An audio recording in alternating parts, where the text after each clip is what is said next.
سیدھے ہو جاؤ، برابر ہو کر کھڑے ہو جاؤ، استقیمو، کندھے سے کندھا ملا لو، یہ تاکید کر کے پھر جماعت شروع کرتے. میرے آقا کی سنت تھی. کیوں؟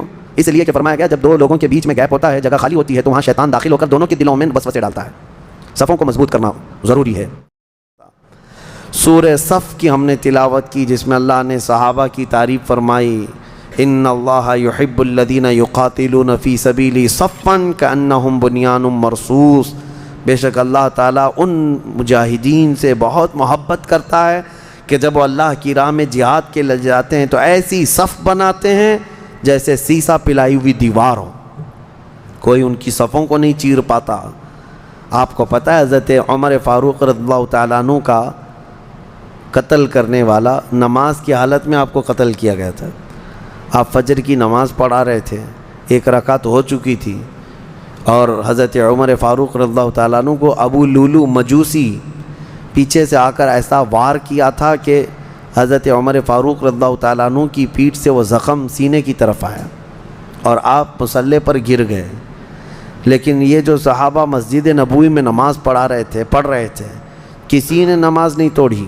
حضرت عمر فاروق رضی اللہ تعالیٰ عنہ جب مصلی کے کنارے گر گئے تو حضرت عبد الرحمن بن عوف رضی اللہ تعالیٰ عنہ آگے بڑھے اور ایک رکعت انہوں نے کمپلیٹ کرائی. یہ نہیں کہ بھگدڑ مچ گئی. خلیفہ وقت 10 سال جنہوں نے خلافت کیا ہے حضرت عمر فاروق، امیر المومنین شہید ہو چکے یا مصلی پر گر چکے، بھگدڑ مچ گئی انہیں. پیچھے سے حضرت ابن عوف آگے بڑھے، انہوں نے نماز کمپلیٹ کرائی ایک رکعت، اور سلام پھیرنے کے بعد جس نے قتل کیا تھا اس کو ڈھونڈنا ہی تو تھا. لیکن میں جس وجہ سے یہ واقعہ عرض کر رہا ہوں کہ وہ مسجد سے باہر جا ہی نہ سکا. کیوں؟ صحابہ کی صفیں اتنی مضبوط ہوتی تھی کہ کسی صف کو وہ پھلان ہی نہیں سکا. انہی صفوں کی تعریف میں اللہ نے فرمایا یہ اللہ کے رسول کے غلام صحابہ مجاہدین ایسی صف بناتے ہیں جیسے سیسا پلائی ہوئی دیوار ہے. کوئی اس میں سیسا پلائی ہوئی دیوار کا مطلب یہ ہوتا ہے کہ اس میں سوراخ بھی کرو تو سوراخ نہیں ہوتا. سیسے والی دیوار میں، سیمنٹ کی دیوار میں سوراخ تو ہو جاتا ہے، سیسے کی دیوار میں ہوتا بھی نہیں، بڑا مشکل ہے. تو صحابہ کی صفوں کی اللہ نے تعریف فرمائی. آج ہماری صفیں کہاں ہیں؟ اللہ ہمیں وحدت صفوف عطا فرمائے، یعنی صفیں اللہ تعالی ہمیں متحد رکھنے کی توفیق عطا فرمائے. اور حدیث پاک ہے جس نے صف کو توڑا اللہ اسے توڑ دے گا. من قطع صفا قطع اللہ.